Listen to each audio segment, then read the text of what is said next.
Pintu mobil sudah terbuka setengah. Udara malam menyelinap masuk, membawa bau tanah basah dan sunyi yang aneh. Tanganku hampir melepaskan pegangan pintu ketika suara itu meledak di dalam mobil. Panik, gemetar, seperti orang yang baru saja melihat kematian. "Bu, jangan turun di sini. Tolong, jangan sekarang." Tangannya menarik lenganku keras hingga aku tersentak. Matanya membelalak, menatap lurus ke depan, bukan ke arahku. Seolah ada sesuatu di luar sana yang jauh lebih mengerikan daripada teriakannya.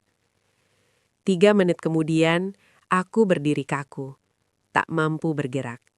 Menyesali satu hal, aku terlalu lama ragu. Halo sahabat, terima kasih sudah meluangkan waktu untuk membaca kisah ini.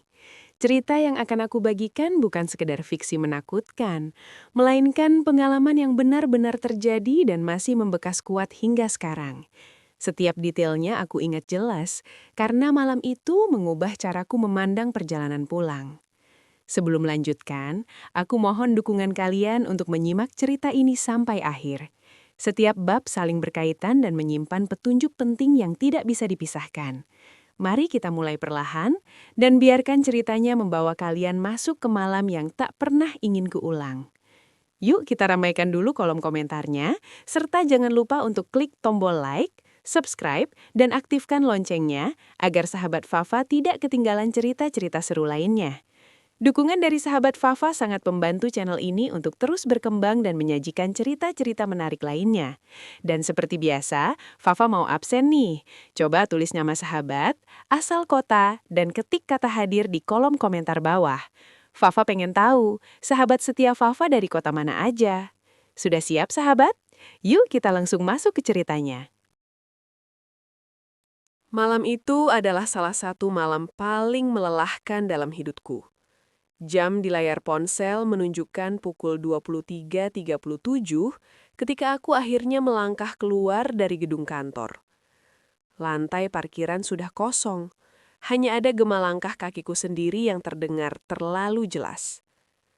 Hujan deras yang turun sejak sore baru saja berhenti, menyisakan aroma tanah basah yang kuat dan udara dingin yang menempel di kulit. Aku menghela napas panjang.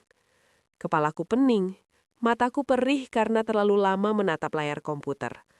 Yang kupikirkan hanya satu, pulang, mandi, lalu tidur. Tanpa berpikir panjang, aku membuka aplikasi Grab dan memesan GrabCar seperti biasa. Ini sudah menjadi rutinitas setiap kali lembur, tidak pernah ada kejadian aneh sebelumnya. Tak sampai 5 menit, sebuah mobil berwarna hitam berhenti di depanku. Plat nomor sesuai aplikasi. Aku masuk ke kursi belakang sambil mengucap salam. Pengemudinya seorang pria sekitar 50-an. Tubuhnya kurus, rambutnya mulai memutih, wajahnya terlihat lelah tapi ramah. "Selamat malam, Bu," katanya sopan. "Malam, Pak," jawabku singkat. Pintu tertutup. Mobil mulai melaju. Saat itulah perasaan aneh pertama muncul. Bukan takut, bukan curiga. Lebih seperti tidak nyaman tanpa alasan jelas.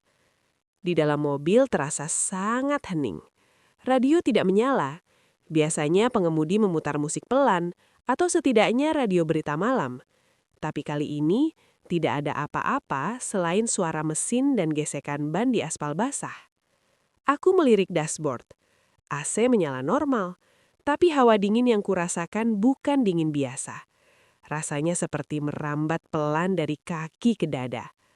Aku anggapnya karena kelelahan. Mobil keluar dari jalan utama dan mulai masuk ke jalur alternatif. Jalan ini sudah sangat familiar bagiku. Aku melewatinya hampir setiap hari. Lebih cepat, lebih sepi, dan langsung tembus ke gang kos. Namun entah kenapa, malam itu jalan ini terlihat berbeda. Lampu jalannya terasa lebih redup. Beberapa bahkan mati. Pepohonan di kanan kiri tampak lebih tinggi dari biasanya. Cabangnya saling bertaut di atas jalan, membuat langit hampir tidak terlihat. Pantulan lampu mobil di aspal basah menciptakan bayangan yang bergerak-gerak, membuat mataku cepat lelah. Aku menyandarkan kepala, memejamkan mata sebentar. Lalu aku menyadari sesuatu. Mobil melaju lebih lambat. Aku membuka mata dan melihat Pak Rudi, nama pengemudi di aplikasi, terus melirik kaca spion tengah. Bukan sekedar mengecek lalu lintas. Tatapannya lama, serius, seolah sedang memastikan sesuatu. Tangannya mencengkram setir lebih kuat. Buku-buku jarinya terlihat memucat. "Biasanya turun di mana ya, Bu?" Tanyanya tiba-tiba. Nada suaranya terdengar biasa, tapi ada sesuatu yang tertahan di ujung kalimatnya. Aku menyebutkan nama gang kecil dekat kos. Begitu mendengar itu, gerakan tangannya sedikit terhenti. Mobil tetap berjalan, tapi kecepatannya kembali menurun. "Oh, di situ ya?" Gumamnya pelan, terlalu pelan, seperti bicara pada dirinya sendiri. Aku mulai gelisah. "Kenapa, Pak?" Tanyaku mencoba terdengar santai. Pak Rudi tidak langsung menjawab. Ia menarik napas dalam-dalam, lalu kembali melirik spion. Kali ini bukan hanya spion tengah, tapi juga spion samping kiri dan kanan bergantian, berulang-ulang. "Bu, maaf kalau saya kelihatan aneh," katanya akhirnya. Suaranya lebih rendah dari sebelumnya. "Ibu sering pulang malam lewat sini?" "Iya, Pak, hampir setiap hari," jawabku jujur. Ia mengangguk pelan, tapi ekspresinya tidak berubah. Justru semakin tegang. Saat itulah, aku merasakan satu hal yang membuat dadaku terasa sempit. Perasaan sedang diperhatikan. Bukan oleh Pak Rudi, melainkan dari luar mobil. Aku menoleh ke jendela kanan. Jalanan kosong.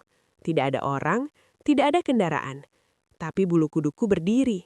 Ada tekanan halus di dada, seperti insting yang berbisik bahwa ada sesuatu yang salah, meski mataku belum melihat apa-apa. Mobil terus melaju menuju gang tujuan, dan tanpa aku sadari, sejak memasuki jalan itu, aku sudah tidak merasa sendirian lagi. Mobil terus melaju di jalan sempit itu, meninggalkan sisa-sisa lampu kota di belakang kami. Aku bisa merasakan perbedaan suasana dengan jelas. Seolah-olah kami baru saja melewati batas tak kasat mata. Bukan sekedar berpindah jalan, tapi berpindah wilayah. Lampu jalan berikutnya menyala redup. Cahayanya kekuningan dan berkedip pelan. Di bawahnya, bayangan pepohonan terlihat memanjang dan tidak beraturan. Bergerak seiring mobil melintas. Aku menatap keluar jendela, mencoba menenangkan diri. Tapi semakin kulihat, semakin tidak wajar rasanya. Jalan ini terlalu sepi. Bahkan untuk jam hampir tengah malam, keheningan seperti ini terasa berlebihan. Pak Rudi kembali melirik kaca spion. Kali ini lebih lama dari sebelumnya. Aku bisa melihat matanya jelas. Pupilnya sedikit melebar, rahangnya mengeras, dan nafasnya terdengar berat, meski ia berusaha menahannya. "Bu," katanya akhirnya. Suaranya rendah dan hati-hati, seolah takut jika terlalu keras akan menarik perhatian sesuatu. "Maaf saya tanya, Ibu benar-benar sendirian kan?"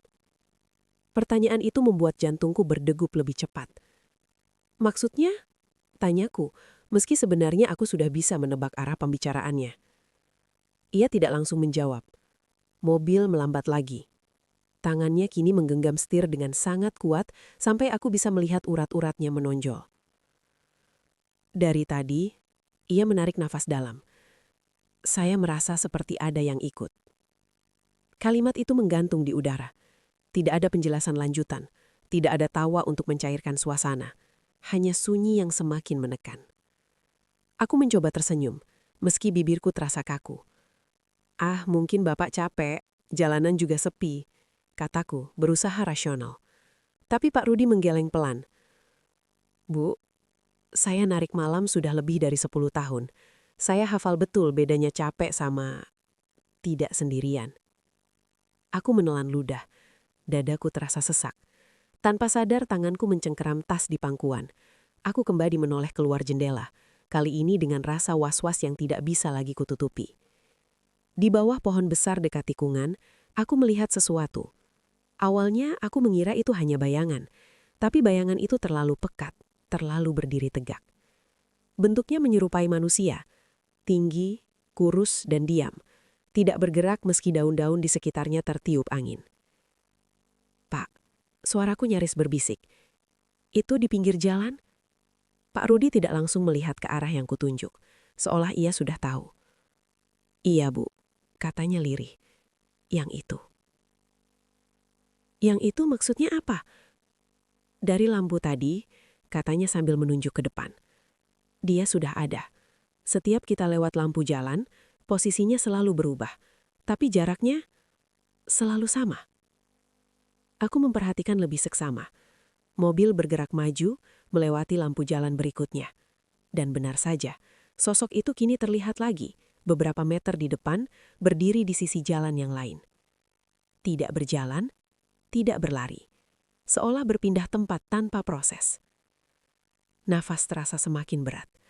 Aku mulai menyadari satu hal yang membuat darahku dingin. Sejak aku melihat sosok itu, tidak ada satupun kendaraan lain yang lewat. Jalan ini seperti hanya milik kami. "Bu," katanya kembali. Kali ini dengan suara hampir putus. "Tolong jangan buka jendela. Jangan panggil namanya. Jangan tanya apapun." "Namanya?" tanyaku refleks. Pak Rudi menutup mata sesaat. Biasanya, kalau sudah kelihatan jelas, dia cuma nunggu diajak turun. Kalimat itu membuat seluruh tubuhku merinding. Aku menatap lurus ke depan, mencoba mengalihkan pandangan, tapi rasa diperhatikan itu semakin kuat.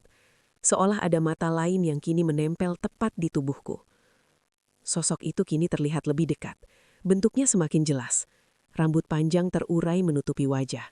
Tubuhnya sedikit condong ke depan seperti orang yang menahan beban berat. Dan anehnya, meski wajahnya tertutup rambut, aku bisa merasakan. Dia sedang menatap ke arahku. Aku ingin bicara, ingin bertanya, tapi suaraku tertahan di tenggorokan. Lidahku keluh. Tubuhku terasa kaku. Mobil terus bergerak menuju gang kos, dan tanpa ada yang mengatakannya secara langsung, aku dan Pak Rudi sama-sama tahu. Sesuatu sedang mengikuti kami dengan sangat sabar.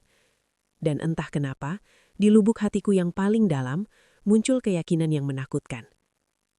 Malam ini, dia tidak berniat ditinggal begitu saja. Mobil akhirnya melambat ketika kami mendekati titik tujuan. Aku bisa mengenali jalan ini dengan sangat baik. Retakan aspal di dekat selokan, pagar besi rumah kosong di sudut, dan pohon tua yang berdiri tepat sebelum mulut gang. Semua terlihat sama seperti biasanya. Namun perasaanku berkata sebaliknya. Udara di dalam mobil terasa semakin berat. Aku menelan ludah berkali-kali, mencoba menenangkan diri. Dalam hati aku terus mengulang, sebentar lagi sampai, semua akan baik-baik saja. "Bu," suara Pak Rudi terdengar lirih, hampir seperti bisikan. "Nanti, kalau sudah sampai, jangan langsung turun ya." Aku menoleh cepat. "Kenapa, Pak?" Ia tidak menjawab. Pandangannya terpaku lurus ke depan, ke arah gang yang mulai terlihat. Lampu kecil di ujung gang menyala redup, hampir mati. Seketika mobil berhenti tepat di depan mulut gang. Tujuan di aplikasi berbunyi, "Anda telah tiba di tujuan." Perasaan lega bercampur cemas menyergap bersamaan. Aku ingin segera turun, ingin menjauh dari suasana menekan ini. Tanganku meraih gagang pintu. Jantungku berdegup kencang. Begitu pintu terbuka sedikit, "Bu, jangan turun di sini." Teriakan itu meledak di dalam mobil. Aku tersentak keras. Tanganku ditarik kasar kembali ke dalam. Pintu langsung ditutup, dan suara pengunci pintu berbunyi klik. "Pak, ada apa?" Suaraku meninggi, hampir menangis. Wajah Pak Rudi pucat pasi. Matanya membelalak, nafasnya tersengal seperti orang habis berlari jauh. Tangannya gemetar hebat saat menunjuk ke depan. "Bu, tolong dengar saya," katanya terbata-bata. "Yang berdiri di depan gang itu dari tadi ngeliatin Ibu." Darahku terasa berhenti mengalir. Perlahan, dengan rasa takut yang menjalar dari tengkuk hingga ujung kaki, aku menoleh ke arah yang ia tunjuk. Di ujung gang, tepat di bawah pohon tua itu, sosok hitam yang sejak tadi mengikuti kami, kini berdiri diam. Jaraknya tidak lebih dari 10 meter. Lampu gang yang redup membuat bayangannya tampak panjang dan tidak proporsional. Rambutnya panjang, kusut, menutupi hampir seluruh wajah. Tubuhnya kurus, bahunya turun, seperti menahan beban berat. Ia berdiri dengan posisi yang aneh, sedikit condong ke depan, seolah sedang mengintip. Dia makin dekat sejak mobil berhenti. Biasanya, kalau sudah begini, dia nunggu penumpang turun. Bisik Pak Rudi. Aku ingin membantah, ingin mengatakan ini tidak masuk akal. Tapi saat itu aku melihat ke bawah. Kakinya tidak menyentuh tanah. Ada jarak beberapa sentimeter antara telapak kakinya dan aspal. Bayangan di bawahnya pun tidak utuh, seolah ia tidak sepenuhnya berada di dunia ini. Kakiku langsung lemas. Dadaku terasa sesak. Aku menutup mulut agar tidak berteriak. Sosok itu bergerak. Bukan melangkah, bukan melayang cepat. Ia hanya bergeser sedikit ke samping, namun jaraknya dengan mobil terasa semakin dekat. "Pak, tolong!" Suaraku bergetar. "Kita pergi dari sini." Pak Rudi mengangguk cepat. Tangannya berusaha menyalakan mesin. Namun sebelum mesin menyala, sosok itu berhenti tepat di depan mobil, sedikit ke sisi kanan. Kepalanya perlahan mendongak. Rambut yang menutupi wajahnya bergeser sedikit. Aku tidak melihat wajahnya dengan jelas, tapi aku tahu satu hal pasti. Dia sedang menyungi. Bukan senyum ramah, bukan senyum manusia. Senyum yang terlalu lebar, terlalu kaku, seperti dipaksakan. Pak Rudi langsung memejamkan mata. "Bu, jangan lihat, jangan tatap," katanya cepat sambil membaca doa dengan suara bergetar. Tubuhku terasa kaku, ingin mengalihkan pandangan, tapi mataku seperti terkunci. Nafasku pendek-pendek, tanganku dingin dan mati rasa. Di dalam kepalaku hanya ada satu pikiran. Kalau aku tadi turun, aku pasti sudah berdiri di depannya sekarang. Dan di saat itulah aku benar-benar menyadari. Teriakan Pak Rudi bukan sekedar peringatan. Itu adalah penyelamat terakhir sebelum sesuatu yang jauh lebih buruk terjadi. Pak Rudi menekan tombol starter. Tidak ada reaksi. Tidak ada suara mesin. Tidak ada getaran. Hanya keheningan yang tiba-tiba terasa terlalu keras. Lampu dashboard masih menyala, tapi jarum-jarumnya diam, seperti ikut membeku bersama waktu. Pak Rudi mencoba lagi. Sekali, 2 kali. Tangannya gemetar hebat. Keringat mengalir dari pelipisnya meski AC masih menyala. "Ya Allah, jangan sekarang, jangan sekarang." Gumamnya putus asa. Di luar mobil, sosok itu masih berdiri. Diam, tidak bergerak sedikit pun. Namun justru itulah yang membuatnya semakin menakutkan. Ia tidak terburu-buru, seolah tahu kita tidak punya kemana-mana untuk pergi. Aku ingin menutup mata, tapi ketakutan justru membuat penglihatanku semakin tajam. Aku melihat detail-detail kecil yang seharusnya tidak ingin kulihat. Rambutnya yang panjang terlihat basah, menggumpal di beberapa bagian. Pakaiannya kusam, seperti baju lama yang terlalu sering terkena air dan tanah. Tubuhnya tampak terlalu kurus, seolah hanya dibungkus kulit. Dadaku terasa sesak. Nafasku pendek-pendek. Setiap tarikan udara terasa seperti tidak cukup. "Bu, tolong baca doa apa saja yang Ibu bisa. Jangan berhenti." Aku mencoba. Aku benar-benar mencoba. Tapi lidahku keluh. Kata-kata di kepalaku berantakan. Aku hanya bisa menggerakkan bibir tanpa suara, seperti orang bisu yang panik. Sosok itu bergerak lagi. Kali ini aku yakin, jaraknya semakin dekat. Ia tidak melangkah, tapi posisinya berubah. Sekarang ia berdiri tepat di depan kap mobil, sedikit condong ke arah kaca depan. Kepalanya miring ke samping, seperti orang yang sedang memperhatikan sesuatu dengan penuh minat.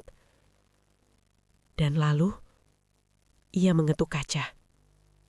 Bukan dengan tangan, melainkan dengan sesuatu yang terdengar tumpul dan pelan. Tok, tok. Tubuhku tersentak. Aku hampir berteriak, tapi suara itu tertahan di tenggorokan. Pak Rudi memejamkan mata kuat-kuat. Doanya semakin cepat, semakin kacau. "Bu, jangan jawab. Apapun yang terjadi, jangan jawab," katanya nyaris menangis. Aku mengangguk cepat, meski tahu ia tidak melihatku. Tiba-tiba, tekanan di dadaku semakin kuat. Rasanya seperti ada beban berat yang menekan dari luar, membuatku sulit bernafas. Tanganku mati rasa. Kakiku dingin seperti es. Aku mencoba menggerakkan jari, tapi tidak bisa. Aku lumpuh. Bukan karena fisik, tapi karena ketakutan yang terlalu besar. Otakku ingin lari, tapi tubuhku tidak merespons. Aku hanya bisa duduk terpaku, menatap lurus ke depan. Sementara sosok itu kini menempelkan wajahnya ke kaca. Rambutnya bergeser sedikit. Dan aku melihatnya. Matanya. Kosong. Gelap. Tidak memantulkan cahaya apapun. Namun anehnya aku merasa ia melihat langsung ke dalam diriku. Bukan sekedar menatap wajahku, tapi menembus sampai ke pikiran terdalamku. Aku merasa seperti sedang dinilai, dipilih. Senyumnya perlahan melebar. Bibirnya tertarik ke samping, membuka gigi yang tampak tidak rapi. Senyum itu tidak berubah, tidak berkedip, tidak bernafas. Senyum yang terlalu lama untuk disebut normal. Air mata mengalir saja dari mataku, tanpa suara, tanpa isak. Waktu terasa berhenti. Aku tidak tahu sudah berapa lama kami terjebak di situ. 1 menit terasa seperti 10. Detik demi detik berlalu dengan lambat dan menyiksa. Lalu, tiba-tiba lampu jalan di gang itu padam. Sekejap, gelap total. Aku menutup mata refleks, dan di dalam kegelapan itu, aku mendengar sesuatu yang membuat jantungku hampir berhenti. Bisikan. Sangat pelan. Tepat di dekat telingaku. Aku tidak bisa memahami kata-katanya, tapi aku tahu, itu bukan suara Pak Rudi. Aku menjerit. Di saat yang sama, mesin mobil menyala sendiri. Suara mesin terdengar seperti ledakan di tengah kesunyian. Pak Rudi langsung membuka mata. Tanpa berpikir panjang, langsung menginjak gas sekuat tenaga. Mobil melonjak maju. Tubuhku terdorong ke belakang kursi. Aku sempat melirik ke depan 1 kali terakhir. Sosok itu masih di sana. Berdiri di tengah jalan. Tidak mengejar, tidak melambaikan tangan. Hanya tersenyum, seperti orang yang tahu pertemuan ini belum selesai. Mobil melaju kencang meninggalkan gang itu. Lampu kota kembali terlihat. Suara kendaraan lain mulai terdengar. Tapi tubuhku masih kaku. Jantungku berdetak tidak berkaruan. Dan pikiranku kosong. Aku sadar satu hal dengan sangat jelas. Jika mesin itu menyala beberapa detik lebih lambat, aku tidak tahu apakah aku masih bisa duduk di mobil ini sekarang. Mobil melaju tanpa henti selama beberapa menit setelah kami meninggalkan gang itu. Pak Rudi tidak bicara sepatah kata pun. Tangannya masih mencengkram setir kuat-kuat, seolah jika dilepas sedikit saja semuanya akan kembali terjadi. Aku sendiri belum sepenuhnya sadar. Tubuhku masih kaku, jari-jariku dingin dan sulit digerakkan. Sementara jantungku berdetak terlalu cepat hingga telingaku berdenging. Lampu jalan mulai ramai kembali. Toko-toko kecil, warung 24 jam, dan kendaraan lain perlahan muncul di sekitar kami. Suasana normal kembali, tapi rasanya tidak benar-benar normal bagiku. Seolah aku baru saja kembali dari tempat yang tidak seharusnya dimasuki manusia. Akhirnya Pak Rudi memperlambat mobil dan berhenti di depan sebuah minimarket yang masih terang. Lampu putihnya terasa menyilaukan setelah gelap yang baru saja kami lewati. "Bu, di sini saja ya," katanya pelan, hampir seperti orang kehabisan tenaga. Saya nggak berani masuk ke gang itu lagi. Aku mengangguk cepat. Bahkan berpikir untuk mendekati gang itu saja sudah membuat perutku mual. Saat aku membuka pintu, kakiku hampir tidak sangkut menopang tubuhku. Aku harus berpegangan pada pintu mobil agar tidak jatuh. Sebelum aku turun sepenuhnya, Pak Rudi memanggilku. "Bu," suaranya terdengar berat. Saya bukan mau nakut-nakutin, tapi tempat itu sudah lama minta. Aku menoleh, bingung. "Minta apa, Pak?" Ia menghela nafas panjang, lalu berkata dengan nada sangat serius. "Penghuni." Kata itu terngiang di kepalaku bahkan setelah pintu mobil tertutup dan mobilnya perlahan pergi. Aku berdiri di depan minimarket cukup lama, mencoba menenangkan nafas. Tanganku gemetar saat mengambil ponsel. Ada belasan notifikasi masuk yang tidak kusadari. Dunia tetap berjalan, seolah tidak ada yang baru saja hampir merenggutku. Malam itu aku tidak langsung pulang ke kos. Aku duduk di minimarket hampir 1 jam, minum air hangat, menenangkan diri. Setiap kali menutup mata, bayangan senyum itu kembali muncul. Terlalu jelas, terlalu dekat. Keesokan harinya, rasa ingin tahu mengalahkan rasa takut. Aku bertanya pada ibu kos dan penjaga malam itu. Awalnya mereka enggan bicara. Wajah mereka berubah tegang saat aku menyebut lokasi tepatnya. Akhirnya penjaga kos bercerita pelan. Beberapa tahun lalu di gang itu terjadi kecelakaan beruntun. Sebuah mobil kehilangan kendali di jalan utama, menabrak motor lalu menyeret seorang perempuan hingga ke dalam gang. Perempuan itu meninggal di tempat. Tubuhnya ditemukan dalam kondisi mengenaskan, tepat di bawah pohon tua yang berdiri di mulut gang. Sejak kejadian itu, gang tersebut sering kosong. Penghuni kos tidak betah. Banyak yang pindah tanpa alasan jelas. Beberapa mengaku sering melihat perempuan berambut panjang berdiri di ujung gang, terutama saat malam dan hujan. Aku merinding. Semua ciri-cirinya sama. Katanya, lanjut penjaga kos dengan suara lebih pelan. Kalau ada orang berhenti lama di situ, suka susah pergi. Aku teringat mesin mobil yang mati, waktu yang terasa membeku, tubuhku yang lumpuh. Itu bukan kebetulan. Sejak malam itu hidupku berubah dengan cara yang tidak kusadari sebelumnya. Aku tidak pernah lagi turun tepat di depan gang. Aku memilih jalan memutar meski lebih jauh. Aku juga tidak lagi memesan kendaraan online larut malam sendirian tanpa memastikan lokasi turunnya aman dan terang.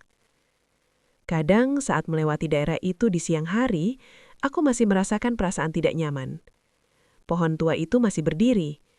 Gangnya tampak biasa. Tapi aku tahu, tempat itu tidak pernah benar-benar kosong. Dan sampai hari ini, satu kalimat Pak Rudi terus terngiang di kepalaku. Kalau sudah kelihatan jelas, biasanya dia cuma nunggu diajak turun. Aku bersyukur, malam itu aku tidak turun. Karena entah apa yang akan terjadi jika aku mengikuti kebiasaan, bukan peringatan. Pengalaman ini mengajarkanku bahwa tidak semua bahaya datang dengan suara keras. Kadang ia hanya menunggu, sabar, sampai kita lengah. Dan mungkin dia masih menunggu sampai sekarang. Pengalaman ini mengajarkanku bahwa tidak semua peringatan datang tanpa alasan. Kadang, keselamatan kita bergantung pada keputusan kecil. Menunggu, mendengar, atau percaya pada firasat. Dunia tidak hanya berisi apa yang bisa kita lihat. Ada hal-hal yang memilih waktu dan tempat untuk menunjukkan keberadaannya. Terima kasih sudah mendengarkan cerita ini hingga akhir. Semoga kisah ini menjadi pengingat untuk selalu waspada dan tidak meremehkan tanda-tanda di sekitar kita. Sampai jumpa di cerita Fafa berikutnya, dan semoga perjalanan pulangmu selalu aman.